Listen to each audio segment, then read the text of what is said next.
اعوذ باللہ من الشیطان الرجیم بسم اللہ الرحمن الرحیم۔ آج چوتھے پارے کا 13واں رکوع جبکہ سورۃ النساء کی آیت نمبر 11۔ تو آج کے درس کے اندر یہ مکمل رکوع انشاءاللہ کیا جائے گا، اور اس رکوع کے اندر وراثت کے بہت سارے احکامات اللہ تبارک و تعالیٰ نے ذکر فرمائے۔ تو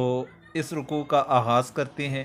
یوصیکم اللہ فی اولادکم، حکم کرتا ہے تم کو اللہ تمہاری اولاد کے حق میں، للذکر مثل حظ الانثیین، کہ ایک مرد کا حصہ ہے برابر دو عورتوں کے۔ فَإِن كُنَّ نِسَاء، پھر اگر صرف عورتیں ہی ہوں، فوق اثنتین، دو سے زیادہ، فَلَهُنَّ ثُلُثَا مَا تَرَکَ، ان کے لیے ہے 2/3 اس مال سے جو چھوڑ مرا۔ وَإِن كَانَتْ وَاحِدَةً فَلَهَا النِّصْفُ، اور اگر ایک ہی ہو تو اس کے لیے آدھا ہے۔ وَلِأَبَوَيْهِ لِكُلِّ وَاحِدٍ مِّنْهُمَا السُّدُسُ، اور میت کے ماں باپ کو ہر ایک کے لیے دونوں میں سے چھٹا حصہ ہے، مما ترک، اس مال سے جو کہ چھوڑ مرا۔ ان کان لہو ولد، اگر میت کے اولاد ہے، فَإِن لَمْ يَكُنْ لَهُ وَلَدٌ وَوَرِثَهُ أَبَوَاهُ فَلِأُمِّهِ الثُّلُثُ، اور اگر اس کے اولاد نہیں اور وارث ہیں اس کے ماں باپ، تو اس کی ماں کا ہے 1/3۔ فَإِن كَانَ لَهُ إِخْوَةٌ فَلِأُمِّهِ السُّدُسُ، پھر اگر میت کے کئی بھائی ہیں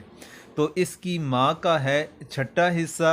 من بعد وصیت یوصی بها او دین، بعد وصیت کے جو کہ مرا یا بعد قرض کی ادائیگی کے۔ آباؤکم و ابناؤکم، تمہارے باپ اور بیٹے تم کو، لا تدرون ایہم اقرب لکم نفعا، معلوم نہیں کون نفع پہنچائے تم کو زیادہ۔ فریضۃ من اللہ، حصہ مقرر کیا ہوا اللہ کا ہے۔ ان اللہ کان علیما حکیما، بے شک اللہ خبردار ہے، حکمت والا ہے۔ اب اس آیت کریمہ کے اندر اللہ تبارک و تعالیٰ نے مختلف احکامات کا وراثت کے لحاظ سے ذکر فرمایا۔ ایک تو اللہ تبارک و تعالیٰ نے ذکر فرمایا مرد اور عورت کے حصے کا، ایک بھائی اور بہن کے حصوں کے متعلق ذکر فرمائے۔ پھر اس کے ساتھ بہنوں کا اللہ تبارک و تعالیٰ نے ذکر فرمایا، اور اسی طرح والدین کے وراثت کے احکامات کا اللہ تبارک و تعالیٰ نے ذکر فرمایا۔ تو اب مختصر طور پر ان کی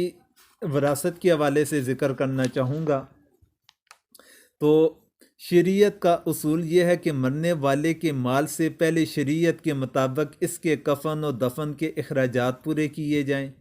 جن میں نہ فضول خرچی ہو اور نہ کنجوسی ہو۔ اس کے بعد اس کے سر پر اگر کوئی قرض ہے تو وہ قرض ادا کیا جائے گا۔ اگر اس کے سر کے اوپر اتنا قرض تھا کہ جتنا اس کا مال بچا وہ سارے کا سارا قرض کی ادائیگی کے اندر خرچ ہو رہا ہے، تو اس کا قرض ادا کیا جائے گا۔ تو پھر اب وراثت کے طور پر اس کا کوئی بھی مال نہ بچا، کیوں سارے کا سارا مال قرض کی ادائیگی کے اندر صرف ہو گیا۔ تو ایسی صورت کے اندر پھر وصیت بھی اگر اس نے کر رکھی ہے تو وصیت کے اوپر بھی عمل درآمد نہ کیا جائے گا، اور نہ ہی وراثت تقسیم ہوگی، کیونکہ اس نے جتنا مال چھوڑا تھا وہ سارے کا سارا قرض کی ادائیگی کے اوپر خرچ ہو گیا۔ پھر اگر اس کا مال وراثت تھوڑا تھا، قرض زیادہ تھا، تو جتنا مال اس نے چھوڑا وہ سارے کا سارا قرض کی ادائیگی کی صورت کے اندر خرچ کر لیا جائے گا۔ اس صورت کے اندر بھی نہ وصیت نافذ العمل ہوگی اور نہ ہی ورثاء کے اندر تقسیم ہوگا۔ پھر تیسری صورت اس کے اندر یہ بنتی ہے کہ اس کے اوپر قرض بھی تھا، ورثاء بھی تھے، مال وراثت بھی اس نے چھوڑا، تو اب قرض کی مقدار مال وراثت کے مقابلے کے اندر کم تھی، تو پھر اس کا طریقہ کار یہ ہے، سب سے پہلے تو تجہیز و تکفین کا انتظام کیا جائے گا مناسب اخراجات کے ساتھ، اس کے بعد قرض کی ادائیگی کی جائے گی، پھر جو اس کا مال بچا اس میں سے 1/3 مال وراثت یا 1/3 سے کم کی اگر اس نے وصیت کر رکھی ہے، اس کی وصیت کے اوپر عمل کیا جائے گا، وصیت کے مطابق اتنا حصہ نکال دیا جائے گا اور وصیت جن کے لیے کی تو انہیں ادا کیا جائے گا۔ پھر باقی جو مال بچے گا وہ ورثاء کے اندر تقسیم کر لیا جائے گا۔ یہ شرعی لحاظ سے اس کی تعلیمات بنتی ہیں۔ اللہ تبارک و تعالیٰ نے یہاں پر بھی قرض کی ادائیگی اور وصیت کے نفاذ کے متعلق ساتھ میں ذکر فرمایا ہے۔ تو پھر اس کے بعد ذکر کرنا چاہوں گا کہ اللہ تبارک و تعالیٰ نے ذکر فرمایا یوصیکم اللہ فی اولادکم للذکر مثل حظ الانثیین۔ یہاں پر اللہ تعالیٰ نے ایک قاعدہ کلیہ بتلا دیا جس نے لڑکوں اور لڑکیوں دونوں کی میراث کا مستحق بھی بنا دیا، ہر ایک کا حصہ بھی مقرر کر دیا، اور یہ اصول معلوم ہو گیا جب مرنے والے کی اولاد میں لڑکے اور لڑکیاں دونوں ہوں تو ان کے حصے میں جو مال آئے گا وہ اس طرح تقسیم ہوگا کہ ہر لڑکے کو لڑکی کے مقابلے میں دگنا ملے گا۔ تو اس کی مثال کہ ایک لڑکا اگر کسی نے ایک لڑکا اور 2 لڑکیاں چھوڑے تو مال کے 4 حصے کر کے آدھا حصہ لڑکے کو دے دیا جائے گا اور آدھا جو حصہ ہوگا وہ 2 لڑکیوں کے اندر تقسیم کر دیا جائے گا۔ تو اللہ تبارک و تعالیٰ نے یہاں پر اس فارمولے کا ذکر فرما دیا کہ للذکر مثل حظ الانثیین۔ پھر آگے لڑکیوں کو حصہ دینے کی اہمیت کے بارے میں ذکر کرنا چاہوں گا کہ قرآن مجید نے لڑکیوں کو حصہ دلانے کا اس قدر اہتمام کیا کہ لڑکیوں کے حصے کو اصل قرار دے کر اس کے اعتبار سے لڑکوں کا حصہ بتلایا، اور بجائے کہ للانثیین مثل حظ الذکر ان الفاظ کا ذکر کیا جاتا تو اللہ تبارک و تعالیٰ نے ذکر فرمایا للذکر مثل حظ الانثیین کہ لڑکے کو 2 لڑکیوں کے حصے کے بقدر ادا کیا جائے گا، یعنی بنیاد اللہ تبارک و تعالیٰ نے لڑکی کے حصے کو قرار دے دیا۔ تو ان الفاظ سے بھی انسان لڑکی کو یعنی بہنوں کو حصہ دینے کی اہمیت کا اندازہ لگا سکتا ہے۔ پھر اس کے بعد مزید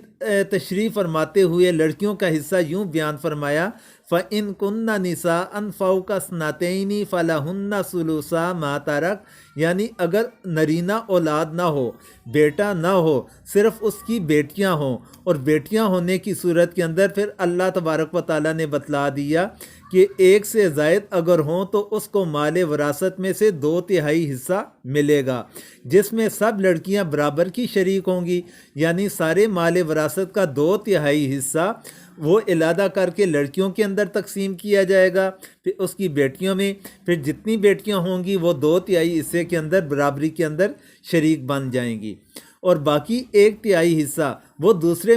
ورثاء مثلا میت کے والدین ہیں، اس کی بیوی ہے یا شوہر ہے وغیرہ، وہ میراث کے حقداروں کو ملے گا۔ 2 لڑکیاں اور 2 سے زائد سب 2/3 حصے کے اندر شریک ٹھہر جائیں گی۔ اب 2 لڑکیوں سے زائد کا حکم تو قرآن کریم کی آیت میں صراحتاً مذکور ہے، جیسا کہ اللہ تعالیٰ نے فرمایا فَوْقَ اثْنَتَيْنِ کے الفاظ اس پر دلالت کر رہے ہیں، اور لڑکیاں اگر 2 ہوں تو اس کا حکم بھی وہی ہے جو 2 سے زیادہ کا حکم ہے۔ اس کا ثبوت حدیث مبارکہ کے اندر مذکور ہے۔ تو حضرت جابر بن عبداللہ رضی اللہ تعالیٰ عنہ سے روایت ہے، تو اسے امام ترمذی نے اور امام ابو داود رحمہم اللہ انہوں نے کتاب الفرائض اپنی کتابوں کے اندر اس حدیث مبارکہ کا ذکر فرمایا۔ تو اس حدیث مبارکہ کی روشنی کے اندر اگر 2 بیٹیاں صرف ہیں، اس کی اولاد نرینہ نہ ہو، تو اس صورت کے اندر 2 بیٹیوں کی صورت کے اندر بھی ان کے لیے 2/3 مال وراثت تقسیم کیا جائے گا۔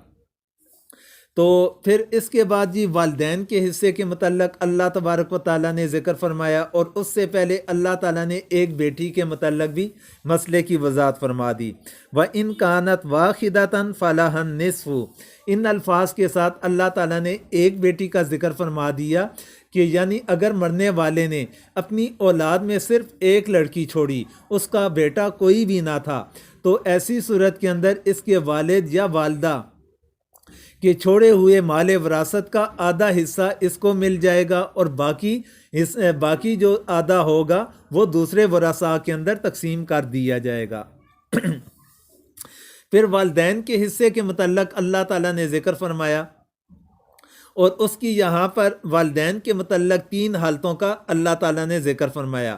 پہلے نمبر پر یہ کہ والدین دونوں زندہ چھوڑے ہوں اور اولاد بھی چھوڑی، ہاں ایک ہی لڑکا یا لڑکی ہو، اس صورت میں ماں باپ کو چھٹا حصہ ملے گا۔ یعنی اولاد ہونے کی، جو مرنے والا ہے اس کی اولاد تھی، اولاد کے اندر خواہ ایک ہی بیٹا کیوں نہ ہو یا ایک ہی بیٹی کیوں نہ ہو، اولاد میں سے کوئی نہ کوئی موجود تھا، اس کے والدین دونوں زندہ تھے، تو اس کے والدین میں سے ہر ایک کو چھٹا حصہ ملے گا۔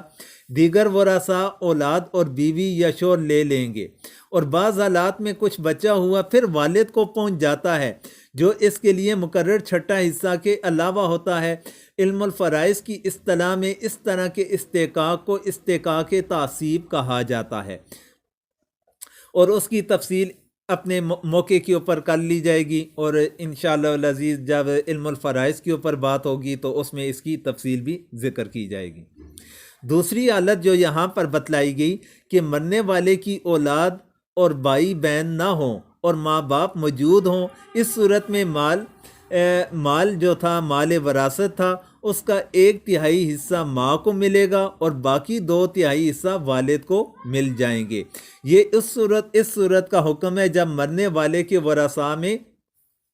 اس کا شوہر یا اس کی بیوی موجود نہ ہو۔ اگر شوہر یا بیوی موجود ہے تو سب سے پہلے ان کا حصہ الگ کیا جائے گا، اور باقی میں تیسرا حصہ یعنی 1/3 حصہ والدہ کو دیا جائے گا، اور 2/3 حصہ پھر اس کے مرنے والے کے والد کو مل جائے گا۔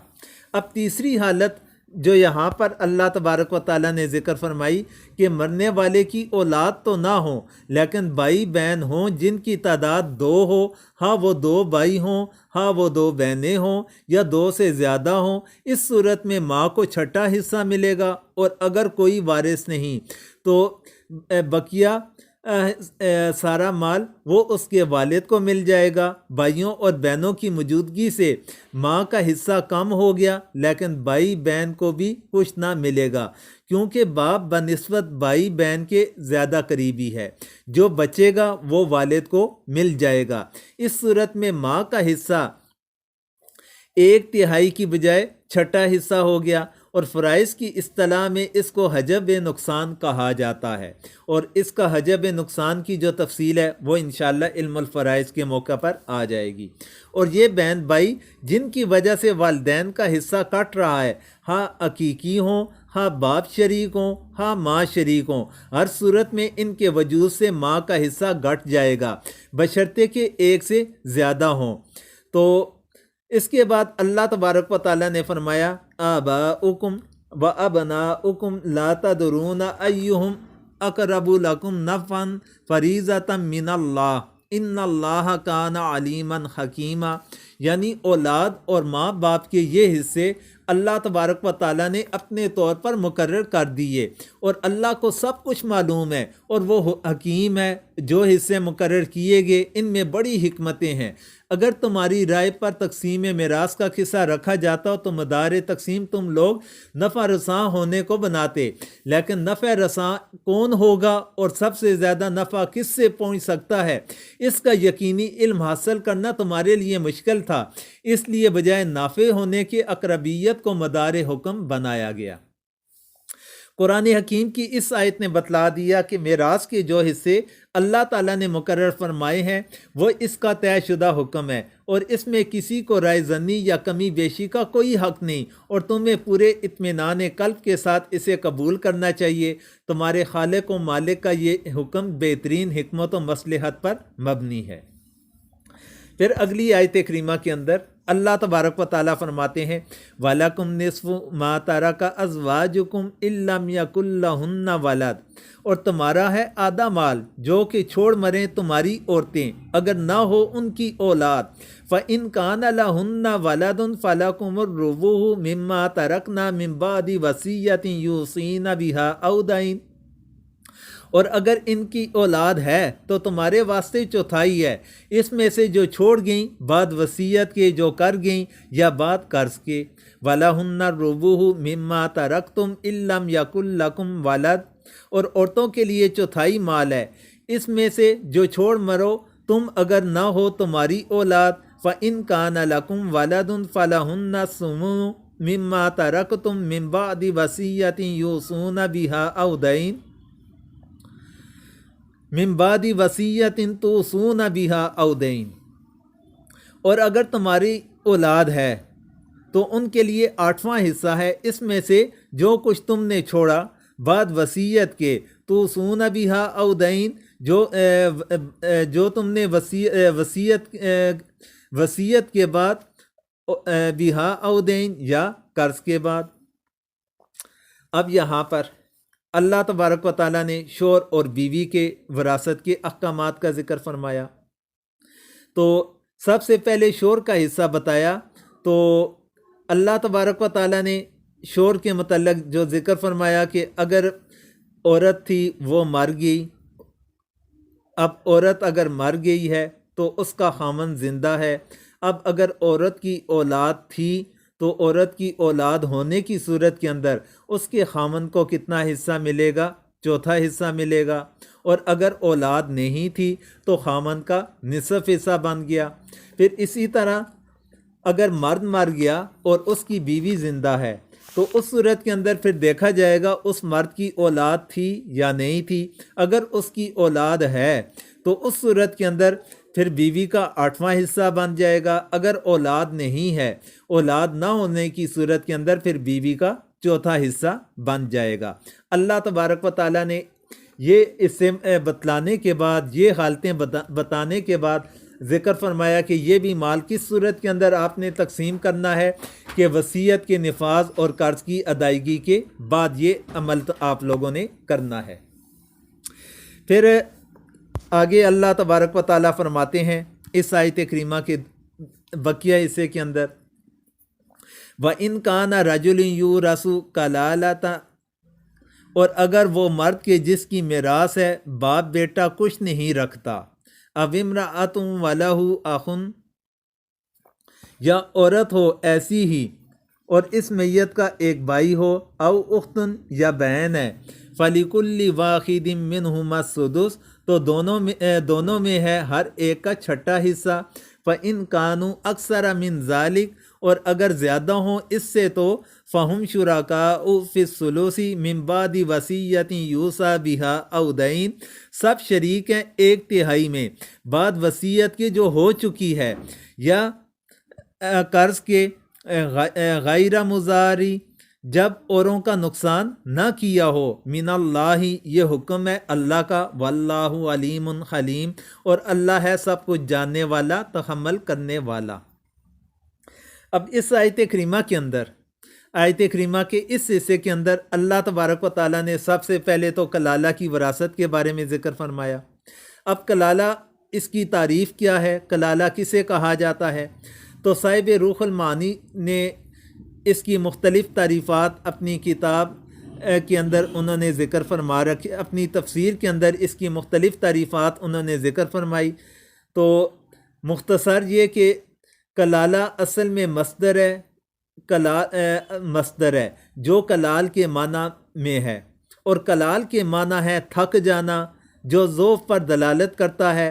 باپ بیٹے والی قرابت کے سوا قرابت کو کلالہ کہا گیا ہے، اس لیے کہ وہ قرابت باپ بیٹے کی قرابت کی نسبت سے کمزور ہے۔ پھر کلالہ کا اطلاق اس مرنے والے پر بھی کیا گیا ہے جس نے نہ اولاد چھوڑی ہو اور نہ والد، اور اس وارث پر بھی اطلاق کیا گیا جو مرنے والے کے والد اور اولاد جس کی نہ ہو۔ لغت کے اعتبار سے یہ اشتقاق بتلایا، اس کا تقاضا ہے کہ لفظ ذو مقدر ہوا اور کلالہ بانا ذو کلالہ ہوگا یعنی ضعیف رشتے والا۔ پھر اس مال موروث پر بھی اس کا اطلاق ہونے لگا جو ایسے میت نے چھوڑا ہو جس کا نہ کوئی اولاد ہو اور نہ اس کا والد ہو۔ حاصل کلام یہ ہوا کہ اگر کوئی شخص مرد یا عورت وفات پا جائے اور اس کے نہ باپ ہوں، اس کا نہ باپ ہو اور نہ دادا ہو اور نہ اولاد ہو، اور اس نے ایک بھائی یا بہن ماں شریک چھوڑے ہوں، تو ان میں سے اگر بھائی ہے تو اس کو چھٹا حصہ ملے گا، اور نہیں ہے تو بہن کو چھٹا حصہ ملے گا، اور اگر ایک سے زیادہ ہوں، مثلا ایک بھائی ایک بہن ہے، یا دو بھائی یا دو بہنیں ہوں، تو یہ سب مرنے والے کے کل مال کے تہائی حصے میں شریک ہوں گے، اور اس میں مذکر کو مؤنث سے دورہ نہیں ملے گا۔ علامہ قرطبی رحمۃ اللہ علیہ نے اس چیز کی تفصیل ذکر فرما رکھی ہے۔ اب بہن بھائی کا جو حصہ، تو اس آیت میں اخیافی بھائی یعنی ماں شریک بھائی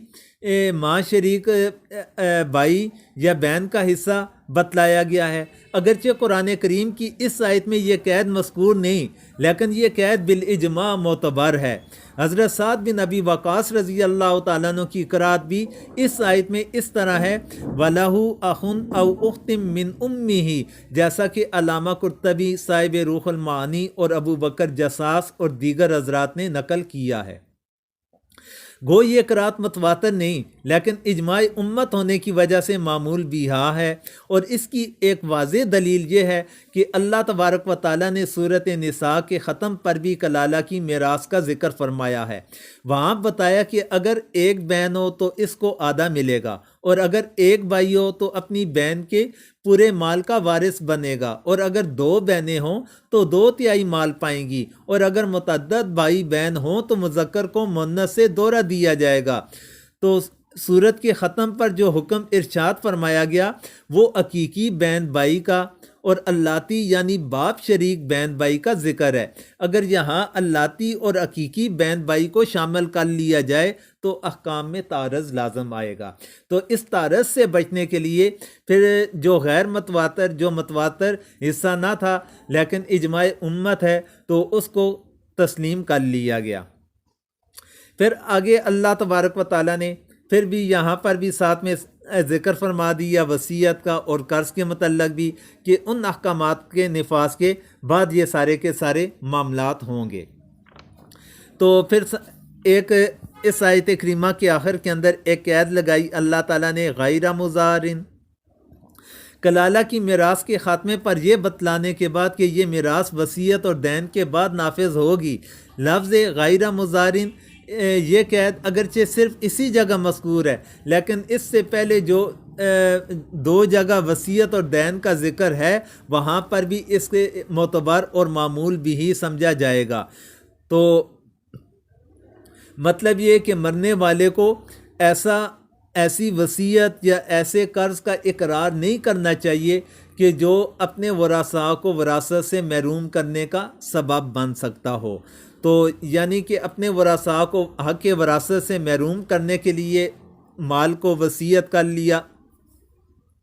مال وراثت کا وصیت کر لینا، یا پھر کسی کا قرض نہ دینا تھا اس کے حق کے اندر قرض کی ادائیگی کا اقرار کر لینا تاکہ اس کے جو ورثاء ہیں وہ مال وراثت سے محروم ہو جائیں یا انہیں کم ملے، تو اس لیے اللہ تعالیٰ نے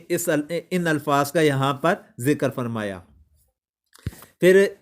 آگے اللہ تعالیٰ فرماتے ہیں کہ تلک حدود اللہ، یہ حدیں باندھی ہوئی ہیں اللہ کی، من یطیع اللہ ورسولہ یدخلہ جنات تجری من تحتہا الانہار خالدین فیہا، اور جو کوئی حکم پر چلے اللہ کے اور رسول کے اس کو داخل کرے گا جنتوں میں جن کے نیچے بہتی ہیں نہریں، ہمیشہ رہیں گے ان میں، وذالک الفوز العظیم، اور یہی ہے بڑی مراد میں۔